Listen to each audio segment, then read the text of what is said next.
I've been having a lot of fun the last couple weeks just playing on hillsides, working on turns, off camber stuff. Now, fall is my favorite time of the year to ride, and instead of just being in my backyard, I prefer to be out in the woods. Getting comfortable on these downhill to uphill turns is something that's taken me a lot of time to practice. And it's honestly not nearly as much of a dopamine hit as potentially riding obstacles, but this is where the points are usually lost, at least for me.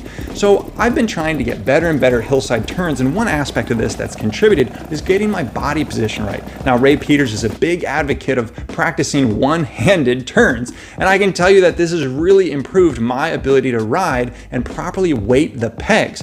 Being in good body balance with only one hand forces me to be in the correct body posture, as opposed to hanging on for dear life with both hands and leaning too far off or too far to the side. I'm not fighting the bike as much as I'm just allowing it to carve out the natural turn by leaning. So this little area of mine I've been practicing on, working on different types of turns, adding in some floater turns and hops, and really just trying to explore how tight can I make a turn on a hillside? Where am I losing traction? Is it because I'm popping the clutch and I'm not smooth with that clutch and throttle, or choking out the bike, which has been a common problem as well?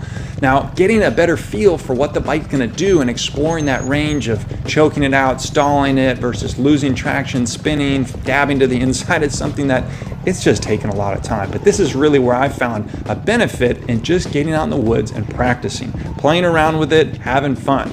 You know, honestly, when I used to ride obstacles primarily, I was getting huge dopamine hits. I was having a ton of fun and excitement on getting up obstacles, but I think it's here in the turns that I've had to recalibrate what I think is fun and how to almost like gamify what it is that I can do. How tight can I make that turn? And so I'm starting to get those same type of dopamine hits when I'm successful on the hills and making a tighter turn. But I just want to encourage you guys to get out there and practice your turns. I'm hoping soon to put together a progressive figure 8 challenge. So this would be practicing turns in a variety of different ways that can really challenge you to step up your turning game.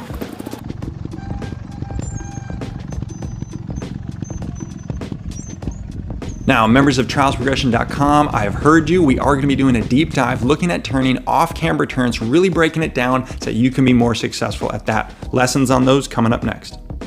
Now, I do want to say, as fall has hit here in Ohio, the leaves can be a problem.